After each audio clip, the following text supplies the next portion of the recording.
كيبور ملتي ميديا برودكشن. الله لا إله إلا هو الحي القيوم نزل عليك الكتاب بالحق مصدقا لما بين يديه وأنزل التوراة والإنجيل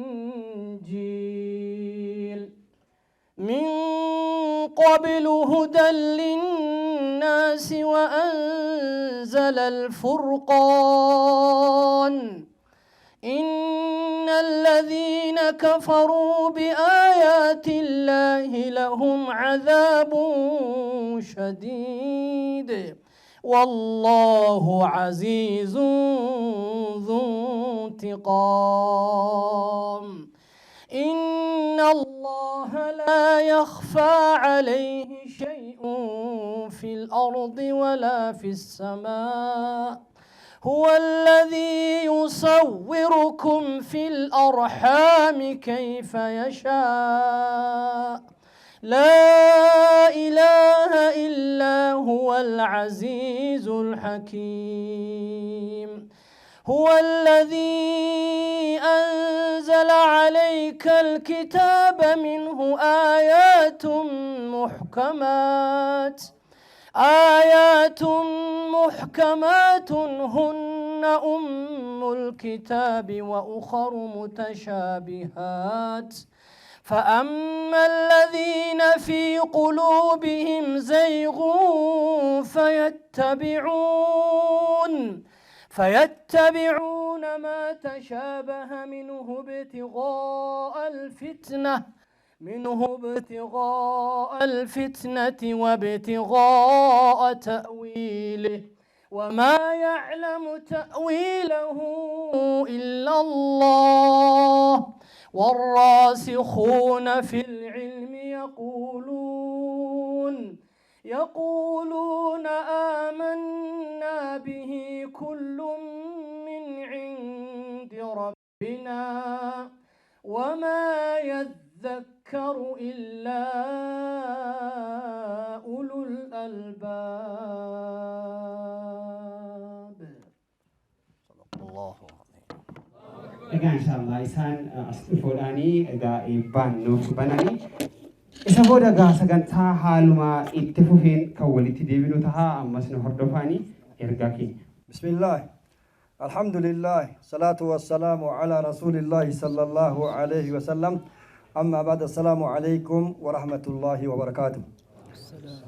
الحمد لله فارون كربي كناتي كغويا راتي النغي فارون كربي كناتي كإلما كنا وان حاجة نجاي هجتشيسه ولدي نكبي الحمد لله فارون كربي كناتي كبا ككن نرابتشيسه لفتنا الرتي وان كناف وان بينو الرتي والجين نجرا إذا كان أمو جزاكم الله خير وريا ست أرقامتن هندي كيسانو دعاء دورا ونسين جرو إذا ربي كنا غلطهم فنّي غلطهما ilma keenya bira dhaabachuun obboleessa keenya bira dhaabachuun dirqama islaamummaa dirqama sabummaa ta'ee akkuma san dura taa'aa dargaggoo Itoophiyaa Khidir jazaahullahu khairan bakka gaariitti argamtanii baga nu dhuftan jedha hundi keessanuu galanni keessan jannatul firdoosiin du'aa itti deemnaa garuu guyyaa har'aa kana xiqqeena namaa odoo laal seenaa wayii dalagnee garuu qabnaa kana guute guyyaa kana bareechise kan dhiiraa kan dubartoota hunda rabbiin milkiin isin haa galchu ganiimaa guddaa rabbi isin haa galchu quumuu magfuuran lakum warra wajjaanii rabbi haa taa'isu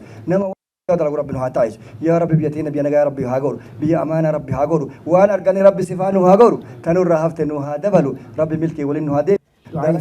Isaan godhan irra guddaa godhuu miti bareechisuu miti guyyaa har'aa kanatu guyyaa addaati guyyaan har'aa guyyaa shabaabaati dhiyoo tana alhamdulillah guyyaan shabaaba akka Itoophiyaatti shabaaba muslimaa jaaramee har'a guyyaan obboleessa keenya Sheek Saalih yookaan qeerroo keenya Saalih itti aanuun waan guddaa nu gammachiisu abshiru akkanumatti dhufti sahaabaan ergaa rabbii nagaaf rahmanni rabbii isaan irra haa jiraatu islaamummaan akka itti jalqabamtillee beeytanii eessa keessa baatee eessa geettillee beeytan eenyuun akka geettillee beeytanii shabaaba kanaan bakka geette inshallah hamilee obboleessa keenyaa guyyaa har'aa kana arguuf guddaa gammanne haqiiqatti yoo ta'e an guyyaa kalee sheeka kennan garagara ol baafne sagantaa biroo irratti ka argamu ture laakiin rabbiin feene وما تشاءون إلا أن يشاء الله رب العالمين ربي fedhe obboleessi kiyya kalee yeroo iddoo takkatti wal argine waan fuulli isaa waan natti mul'ise garuu immoo rabbiin fedheet as na dhaabe obboleessa kennan baga gammadde jennaan hirrifatin insha Allah rabbi ossi qaba tun jalqaba yoo rabbi fedhe hin mul'ata rabbi nu haa mul'isu rabbi nu haa mul'isu shabaaba akkana rabbi nu haa guddisu obboleessa kennan saalihiin jalqabee qeerru asitti argame masha Allah inumaayyuu warra argitanii biyya alaatti hedduu as keessa argaa jira bismillahir rahmanir rahim alhamdulillah salatu wassalamu ala nabiyillah wa ala alihi wa sahbihi wa mawala amma ba'du maanguddoon ta'e akka jettu namni hayyoota duuban dubbate nama qarmaa guure faa jetti dubbii nama jalaa fixa jechaaf jedhanna fakkaate hayyoonni nagamaa gamana jiran dubbatanii ana mana jalaa iyyuu babbaduuf deemti kanaaf qeerroo jirtu jirra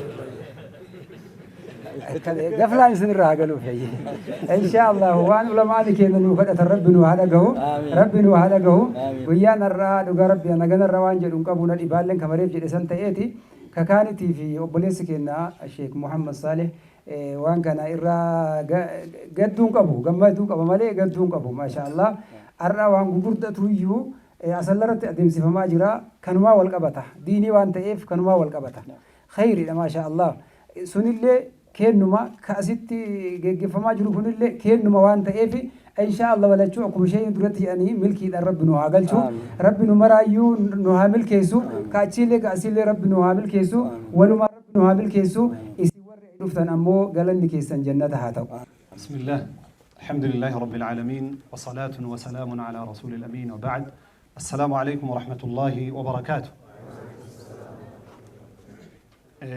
ما شاء الله قم مجودة شيخ حيدر أستاذ حيدر yeroo duraatiif wal agarree itti gaafatamaa yookaan dura taa'aa dargaggoota muslima Itoophiyaa salaamu alaykum warahmatullahi wabarakaatu haasawan dheeressinu sa'aatiitu deeme kara kaayoo asitti wal geennetti deemna jechuudha boleessi keenya Sheekh Saaleh kaayoo jireenya keetii murteessi kitaaba jedhu barreesse yaamsi homaan hafne jechuudha dhaamsa isaa kana rasuulli salawaatu rabbii wa salaamuhu alayhi waggaa 1,400 fi أفرتمي جها هراد بتن حين يقول المؤمن القوي خير وأحب إلى الله من المؤمن الضعيف المؤمن القوي بالإيمان المؤمن القوي بالبدن المؤمن القوي بالإرادة المؤمن القوي في العزيمة مؤمن جبان مرنو جباك أبو كايو بريد أفدر كاهيت نينجدي مؤمنة لا فر ربي برت أموت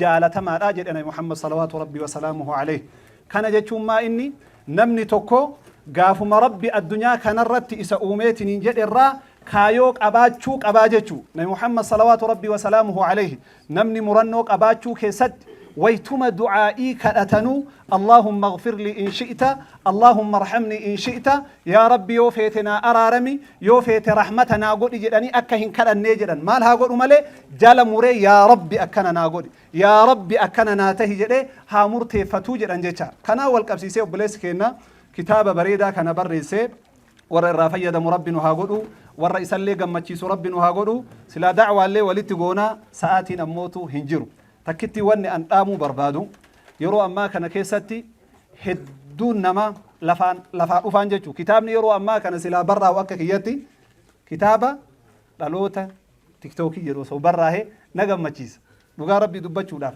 مالف جنانين نمني أصواهم برن بيكمتيك وفتي فيدا مجرى مصعب بن زبيري مال جدي تعلم العلم بكم سبرت أوجد وابرت أوجد إن يكن لك مال كان لك جمالا بكم سيوك أبات يونما وابرت تاتي قبين يوك أبات بكم سبريدو مسيدة بلاجد قبين يسمى بكم سبريدو مسيدة بلاجد قبين يوك أبات وإن لم يكن لك مال كان لك مالا يوك أبين ينقباتين بكم سيوك أبات أموتو بكم سمسانتو أبين يسيتا هاجد نما هوغانو دندت بانكي غرغرا كيسو هجاچو دندت بكم سمرتي ساروان تاتيف برنوت الرتي أكت إيه فنو دام سكية يدا حقانو مرت إسن راقا بابسا السلام عليكم ورحمة الله وبركاته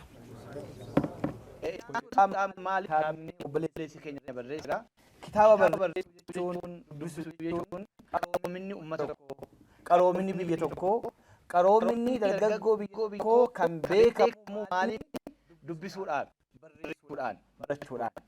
Dargaggoon akkuma isin beektan amaluun wa'alam. Dargaggoon biyya tokko keessatti amaleechi maachuu afaan ooti. Maachuu. Abdii dargaggoon biyya tokko sochii tokkos abdiidha akkuma maallini wa'alamu jechuun laalaadhas jechuudha. Gar tokkoon abdiidha yoo akkas kitaaba barreessuu danda'e, yoo akkas bira dhaabbachuu danda'e, yoo akkas kaayyoodhaan jiraate abdiidha biyya tokkoof, saba tokkoof, uummata tokkoof. Yoo immoo hin taane immoo deemsisaa, ilaalchisaa, sochiin isaa immoo gara biraa yoo ta'e immoo laalaa ta'a jechuudha. Dargaggoo waliifis, ofiifis, namaafis, ummataafis, biyyaafis abdii ta'u Rabbi nu haa godhu. Keessaa dargaggoon Islaamaa isin beeka antum sufaraa'u Islaam waqaadatu juyuushii وحامل لواء الإسلام درجون الإسلام أمبادرون حقيقة على با إسلاما كان أبو كان باتو إسم درجا إسلاما كان بيه رفعاس إسم بيه كانت أبي ما كان يسوع إسم درجو يشون دايشو درجو يشون قلبي أمانة بيه وسطهم دندو درجو ماله بدوتي ديمو هندين كان درجو نكين هل كان واقعي تقول abdiidha jechuudha. Abdii Rabbi nu haa godhu. Obboleessi keenya kitaabni barreesse kuni dubbisee illee keessa isaa yoo hin agarre illee akkuma kana as mata duree isaa irraa yoo fuunu kaayyoo jedha. Kaayyoon haqiiqaa kaayyoo jireenya keetii murteessee jedha. Kun matuma isaatti mata dureen isaa matuma isaatti yoo hiikame kitaaba guddaadha. Kaayyoo jireenya keessatti murteessi. Maaliif jennaan biqadari hadafi يكون الانطلاق أكم كايوت سوتشين كايو راكا نمني كايو غاري كباتو أسمر راكا ربك وانا كيستي يو واي دلدلا نتربتو دلدلا يوجلو يو دلدلا نوئية ومالجل فإذا قضيت الصلاة فانتشروا في الأرض وابتغوا من فضل الله غافا سوتشين كينيا سوتشي جرينياتي سوتشي دلدلاتي فتو فانتشروا في الأرض جل دتشير ديما جل ديمو أن فمشوا في مناكبها دتشير ديما رزقي كيسان بربادا وإليه النشور جل غاف رزقي برباد تو كينيا رزقي برباد يوتو أكنو ديمنو أكنو ففجانو جي ما جي رب واجد كايون موتو يروغر صلاتات موتو يا أيها الذين آمنوا إذا نودي للصلاة من يوم الجمعة فاسعوا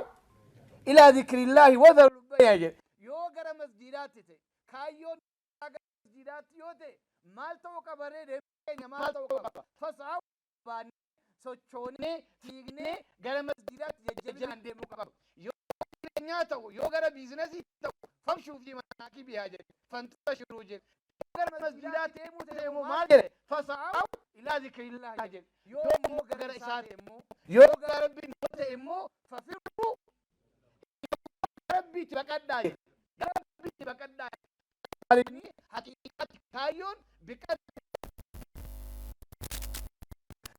كما كايون ونين سوتشي يستعالج كناف كايون جرينيا كيتي ميسي كايون جرينيا حقيقة تيسين كما كايون تيسين سوتشي كايون بيا دنيا في كينيا جراني ماتي كينيا جريتشني أمتي كينيا جراتشفني أمانتا كينيا ديني كنا قفصوفني بيا كينيا قفصوفني أبايو اتتاني أكاتان واتقابنوف أكاتا ونوتسوچونو أكبراتي يچو كايون كينيا مو أسما جرينيا يوتي نياتشوتي رقووتي ذرهم يأكلوا ويتمتعوا ويلهيهم الأمل أكبر نياتشو رقو فوراني jechuudhaafi jireenya duniyaa qofa yoo ta'e kaayyoon namaa kana yoo ta'e deemsi addaa jechuudha. Kanaaf obboleessi keenya kaayyoo jireenya keenya murteessi jechuun waajibaadha.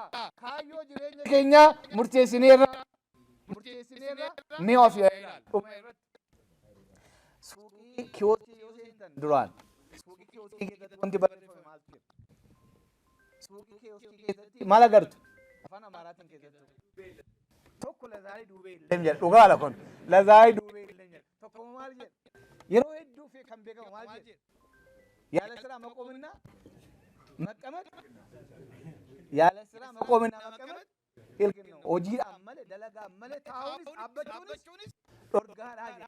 Namni tokko suuqii nama tokko keessa seentee suuqii xiqqoo keessa seentee taa'uus dhaabbachuus hin dandeessu yoo bitte yoo gurgurte malee yoo siin jedhe namni tokko duniyaa keessatti dhufee kaayyoo malee jiraachuu danda'a.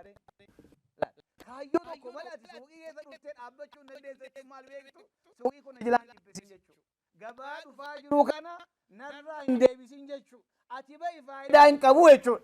Namni suuqiin tokko abbaan suuqii suuqii tokko dhaabee as yaala siraa maqoominaa maqamat yoo nuun jedhe rabbiin dacheerraa nu uume lafarraa nu uume atitti nu fidee kana hunda nuu kenne kaayyoo malee dhaabbachuudhaaf ta'uu hin danda'ama. Yaala alama manoorina maqamat ይቻላል hin danda'amu. Kanaafu amma kaayyoo malee jiraachuu hin dandeenyu. Kaayyoo murteessaa nuun jedhe obboleessi keenya haqiiqaadha wanti kun nama kaayyoo haqiiqaatiin jiraatu immoo rabbi nu haa godhu. Kaayyoo dhugaatii rabbi nama jiraatu rabbi nu haa godhu. Namni jechuun siluma nama haqiiqaa jechuun nama ofii jiraatu osoo hin taane nama maali jiraatu? Nama maali jiraatu? Nama kaayyoodhaa jiraatu. Kanaaf waan gaarii barreessee keessallee hin dubbifne mata dureedhuma argeetiin gammadee rabbi si haa gammachiisu nummoo warreen walii ta'u. Namni waan hin taane faamilee walii ta'a. Namni kitaaba barreessee miti maqaa hin taane waliif kennee sammaayii wal baasa. Nummoo maquma qabnuyyii walii kennuu dadhabna. Humnuma qabnuyyii walii hubachuu dadhabna. Dandeettiidhuma walii qabnuyyii beekumtii walii kennuu dadhabna. Amma kun afee akkasitti obboleessa keenya bira dhaabbachuudhaaf dhufuun keenya waan gaariidha. Haamilee warri taata rabbi sirraa haa jaallatu. Obboleessi keenya baga gammaddan isiniin jedha. Kana caalaa isinirratti hin dheeressu. Ayitti isiniif gabaabsa. Rabbiin sagantaa keenya sagantaa milkii rabbi nu haa godhu. والسلام عليكم ورحمة الله وبركاته. بسم الله الرحمن الرحيم. الحمد لله رب العالمين وبه نستعين على أمور الدنيا والدين. أما بعد السلام عليكم ورحمة الله وبركاته. وروني قيارة إبا كتابة كايو جرينيا كيتي مرتس جرو رتي أرقمتن هندي كيسانو an haa dhufu baga nagahan dhuftan isinin jechuu barbaada. Protokoola keessan tuqee kaasee himuun na rakkisa. Bakki itti nu haa hojjanne kun bakki itti ergaa kana dabarsaa jirru kun iddoo namoota itti argachuun ulfaatu jabaatu waan ta'eef hammana kana hunda argachuu kiyyaaf hedduu tokko gammadee hedduu tokko sagantaa kana bifa kanaan darbuu isaatitti baay'ee guddaa gammadeera. Alhamdulillah isinis galatoomaa isinin jechuu barbaada. Itti aansuudhaan protokoola keessan osoo hin tuqin warroonni eebba kitaabaa kana irratti argamtan daa'ima kichuu waggaa takkaa waggaa osoo hin guutin daa'ima haati qabattee dhuftes haa ta'u isarraa kaasee hanga gaheessaa fi maanguddootti warroonni dhuftanii sagantaa kana irratti argamtan ulfaadhaa galatoomaa kaayyoo kanaaf argitee akka inni tarkaanfatu akka namni argitee luka ol fuudhee gara fuulduraatti tarkaanfatu bahaadhiha kaabaa kibba kitaabni kun akka wal qabatu akka wal gahu tattaaffii guddaa waan gootaniif guddaa isin galateeffachuu barbaada. Gabaabinnumaanii kitaabni kaayyoo jireenya keetii murteessi jedhu waa sadi gurguddoo irratti xiyyeeffata. Innis maali yoo ka jennu taate tokkoffaa irratti kitaabni kaayyoo jireenya keetii murteessi jedhu yookaan kaayyoo jireenya kan keetii murteessi ajaja kana namni gaaf tokko kaayyoo jireenya keetii murteessi gaaf jettuun ani kaayyoo jireenya keetii murteeffadheera maaltu si galche jechuu danda'a. Garuu kitaabichi akkasii miti. Akkaataan kitaabicha kanaa akkaataan kitaabichi kun itti kaahame nama kaayyoo bucatee lafaa qabu kan kaayyoo qabu kan hojii hojjetaa jiru akka ati ganama barii barraaqa kaatee subiidhaan hojii kan kee karooratti gootee iskeeljuul sagantaa sa'atiidhaan itti gootee tattaaffii guddaa kan dur caalaa akka argisiistu si taasisa. Inni lammaffaadha warroota kaayyoon isaanii jalaa bade warroota kaayoon isaanii jalaa kallattii dhabee kallattii itti goran wallaalanii hojiin isaanii barandarra dhaabbachuu qofa, hojiin isaanii karumarra dhaabbachuu qofa, hojiin isaanii suusii gara garaatiin qabamuu qofa, akkaataa dhabanii teessumni isaanii hamma taa'anii fi hamma deemanis kan hin beekne, maaliif deeman, maaliif taa'an, maaliif rafan, maaliif ka'an, kaayyoo sababa tokkollee warroota hin qabneef tarkaanfii guddaa akka isaan fudhatanii kitaaba kana dubbisanii kallattii irratti goranii karatti akka isaan deebi'an gochuuf tarkaanfii argitee ejjennoo guddaa isaanitti godhaa jechuudha. Inni sadaffaadha, warroota kaayyoon isaanii amantaa keessaa isaan baasu, warroota osoo hojjetan maqaan isaanii Hasaniif Huseen ta'anii yookaan Saalih ta'anii iyyuu haa ta'u, argitee kaayyoo isaanii osoo hojjetan amantaa isaaniitiin osoo wal hin madaalchisin kaayyoon isaanii kararraa bade, fakkeenyaaf warroota kamrii gurguran, fakkeenyaaf warroota mana isaanii warra kamrii gurguruuf kireessan, warroota ummata akka kaayyoon jalaa baduuf daandii saaqan, warroota kanniiniif akka isaan kallattii ufii qabatan, akka isaan kaayyoo amantaa isaaniitiif wal madaalan bocatan kallattii qabsiisa jechuudha. Haala jiruuf jireenyaa keessatti akkamitti akka nama wajjin jiraatan, haala gaarummaa ilmaa ilma wajjin kaasee deemsa adeemsa fuula kan kee duratti jireenya wajjin atin akkamitti akka nama wajjin jiraattee jireenya kan kee addunyaa kanaa milkeessite akkasuma kan akhiraat akkasiin milkeessitu kallattii siif kaahaa. Kitaabni kaayyoo jireenya kan keetii murteessi jedhu mata dureedhaan gurguddaa 15 irratti kan barreeffame yoo ta'u, yoo rabbiin kee na qarqaaree jira, asiin gahee jira, ummata kiyya biraan gahee jira. Alhamdulillahi rabbil aalamiin. Isin warroonni dhuftanii galma kana guuttanii asitti argamtan hundi keessanuu ulfaadhaa, galatoomaa. Wanti nu asitti waa hojjanneef hin jirra jechuu keenya mirkaneessuufi malee akka namoonni keenya as hin jirre baay'ee addaan fagaatan ta'e ni beeyna waan ta'eef hin jirra jiraachuu keenya mirkaneessuufi. Assalaamu alaykum wa rahmatullahi wa barakaatuh. Assalaamu alaykum wa rahmatullahi wa barakaatuh. Hoogganaa keenya muslima shabaaba Itoophiyaa ta'uun haasofni isaanii waa baay'ee of keessaa qaba. Mi'a miila isaaniitiif takbiir. Takbiiraan tanaa miti, takbiiraa baalee jedha, takbiir baalee waan dhufneef kitaaba kana amma namichattu mucaa garaa dilbii qabatee deema. Garaa naga mucaa namni laalee sila mucaan garaa ammaa akkana guddataa jedhanii kana eega irraa haqqifte argeen jedhe. Isinii gala amma baay'een haasa'uuf jedha, haasofni wal nama fida. Kitaabni kun akka banamu Abu Mus'abdu godhaa jedhan. Namoonni ammoo isaan ibbaasan, ummanni kun ummata ajaa'ibaati. Keessaa laalanii qac godhanii asi baasan. Kitaaba kana amma namni ban dhugaa godhee jechuudha hoogganaadha. Isinii galaa miire hooggansa duran deemtanii mee warri hin deemne jedhu. Ammoo galatooma ulfaadha badhee kana dhufuuf shabaaba muslima Itoophiyaa irraa bakka tokko buutanii jechuudha.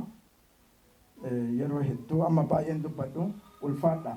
Rabbi isin haa kabaju, sadarkaan ol isin haa deemu ammallee.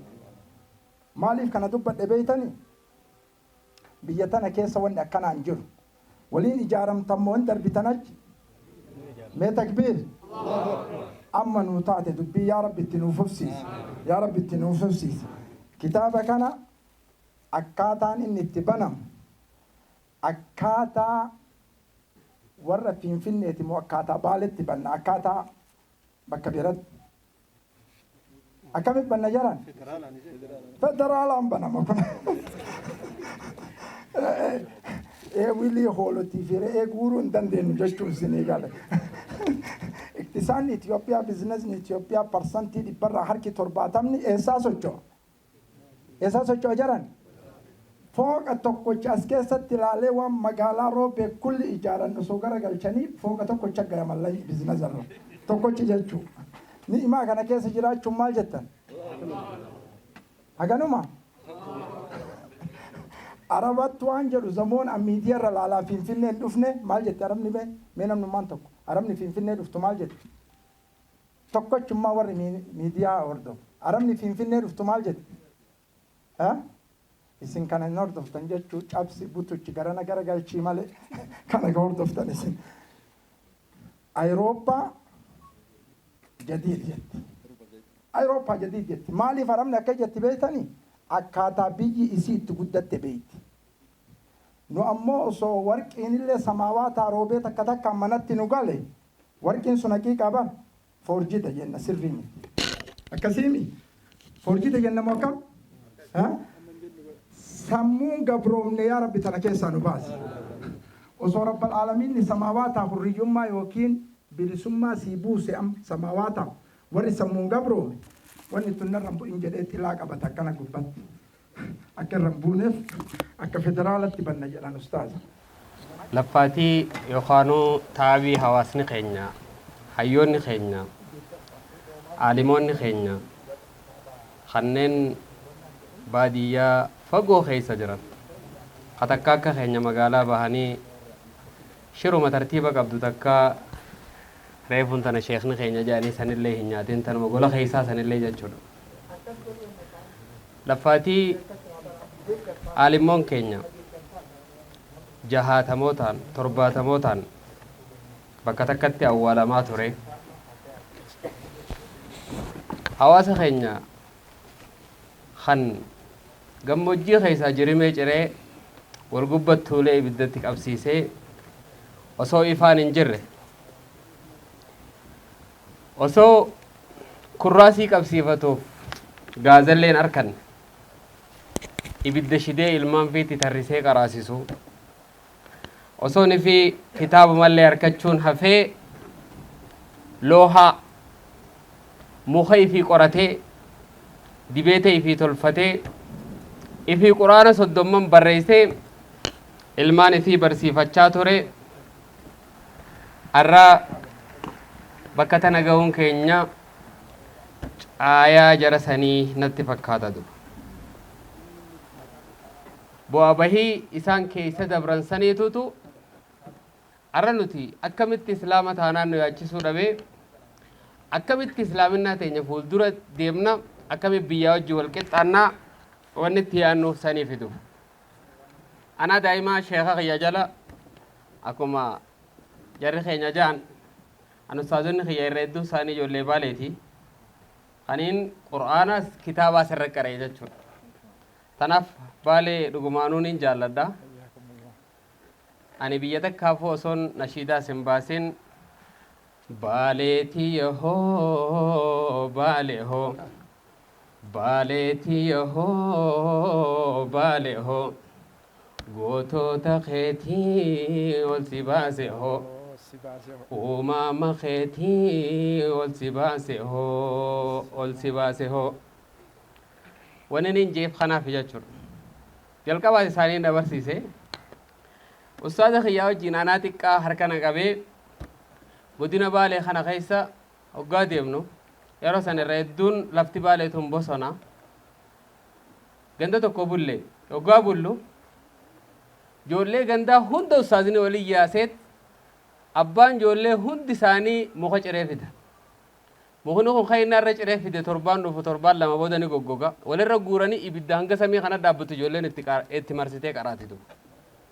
Waan inni jetii yaan arkitu.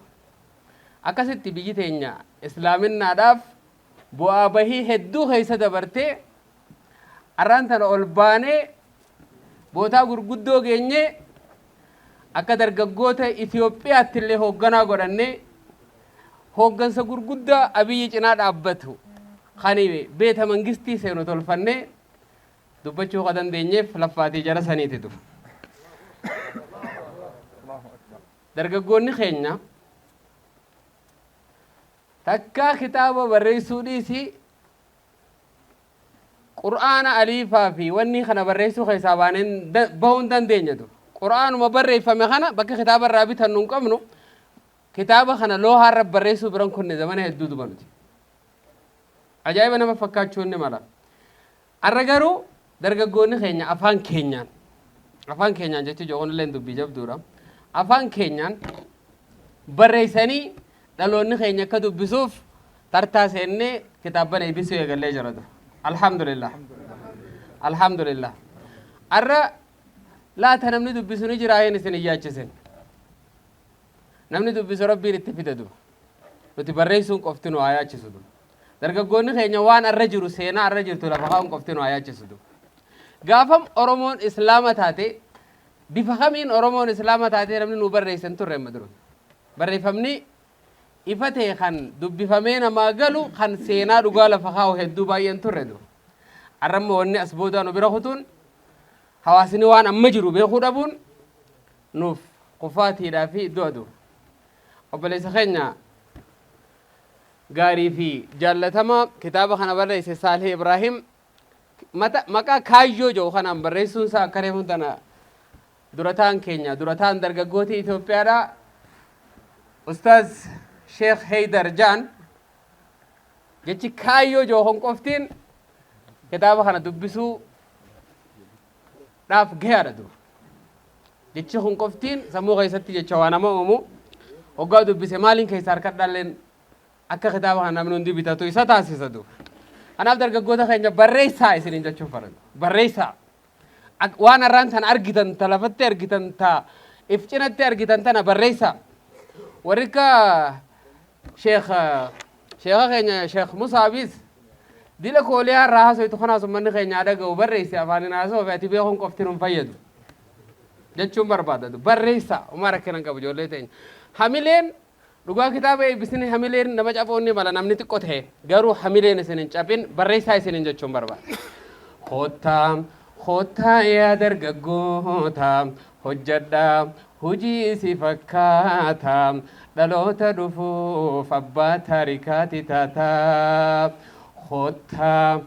Khottaa yaa dargaggoota hojjedhaa hujii si fakkaata dhaloota dhufuuf abbaa taarikaati taata tarkaanfiin irra tarkaanfannu dhalootaaf ifaa dukkanni kee hammaatee yoo ta'ellee cufaa gufuun arra buqqifnu bosonni arra baafnu ni taahati dhalootaaf ifaa kha'ii tattaafadhu barii gaggaafadhu hayyuu dubbifadhu sammuu teetiif waa hedduu kuufadhu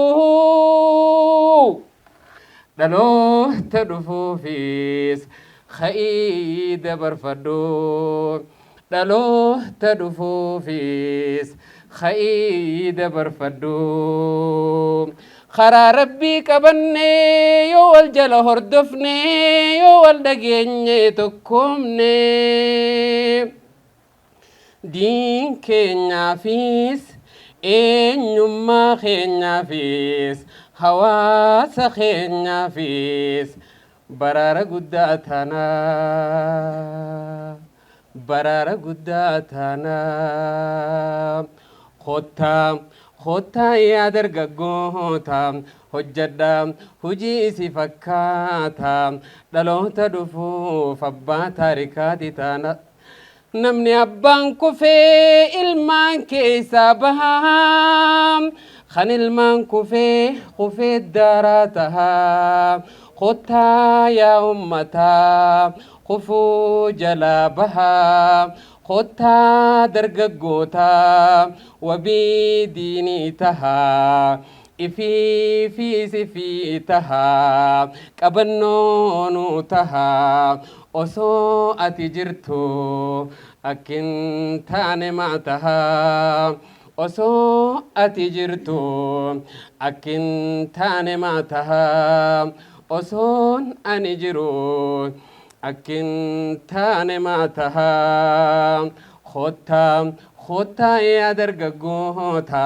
hojjedhaa hujii si fakkaata dhaloota dhufuuf abbaa taarikaati taata kan gaarii hojjete taarikaa dubbata qalbiin hawaasaa dhugaarraa jaallata nama waa hojjetu yoom takkaa dhokata ammaas naaf hojjedhu hundaa si jaallata ammaas naaf barreessi hundaa si jaallata ammaas nuuf qopheessi hundaa si jaallata galatooma ulfaadha. Assalaamu alaikum warahmatullahi wabarakatuh. بسم الله الحمد لله الصلاة والسلام على رسول الله صلى الله عليه وسلم. السلام عليكم ورحمة الله وبركاته. بقى ربي ورق وياك أنا اللي قدي سلي قدي الله أكبر. وياك قمتشو وياك كتاب نبيفهم. وياك دلون نكوب إلى فاكاتي كوب إلى فرت بريس. وياك قمتشوتي. وياك دلون نكوب لفاكاتي كوب إلى فرت بريس. كوب كلي أباد أبديك اللي سرتو هجته تبدي أربع لفرت بريس تجولين دلوتا تينا هنجالنا أبدي بروتي. يا الله أكبر. الله أكبر. قافتكو يوكي يا وان جدجان أدرين لما بدي وري اتدابا صبح تنمال تكبيرا ملين جدواني يا الله أكبر أكوان صبح جارتين اتياركا إركيتي أدرين لما مالت هذا جتين ملا والقافت تكهابا نو جتين تكتنو ما ويدامنا جتين لكن دمنو هم ربي نو فدتانا هم بدنا جتين بديعا إمالا وسودي ما أفانا سراكنا أول سينا غند وهي ويتقول سينا إما تتعاني جارتين ترحمتها تدور آنا كيف لا لكامل سنجد جتين تإما دا جتين سل درو على ما ملكي قريبي جتين هيا ويت إسنتك وجدتو وهي جلتي دربيت وان جتي والقافة دوبا ورك إنك أولا تو كان نوغوني إيجا سيدنا وما ترك أن اللي ويفراد أمنا ريجتي جان لدى ما تالي برباد دي برا سيقلا دوبي واني سنجدف إقرفو علمائن قدمائن ديكين ندرتي بحاني وان ببريد قماچني دين إسلاما hundaan gadi dhaabna hundeen gadi dhaabna lafa keessatti jabeessina jedhanii gumaacha babbareeda godhan. Dhaamsa nu qabnu dura buleessa keenya saalihiin baga gammadde jennee isa jajjabeessuu barbaanna. Ummata keenya ka dhufan maraanuu ulfaadhaa galatoomaa wayyamaa jechuu barbaanna. Nutis akka maatiitti waan niyyanneen qabna. أستاذ الكيسن شيخ محمود نائب سني. بسم الله الحمد لله والصلاة والسلام على رسول الله صلى الله عليه وسلم. سلام من هندرة دبتشوك أبناء أبلسكنا صدركا كنا جو في الليل تجمعنا. قرتي أكجال ملء تجمعنا أكان نما أبلسيسا صدركا جهت اللي جمعنا هذا أودي بودا ومتى في مرة نقلتهم مع جنة أكماتت كتاب لبتوك وكم تقدمشين بالنجرة إن شاء الله. إسن هندي أمور رفتن جزاكم الله خيرا آثار دم سكيسني هند ربي سنها كتبوا إن شاء الله تعالى كتاب ربتوكو كما تقدمشن بالنجر ركباتتي. السلام عليكم ورحمة الله وبركاته. كيبور ملتي ميديا برودكشن.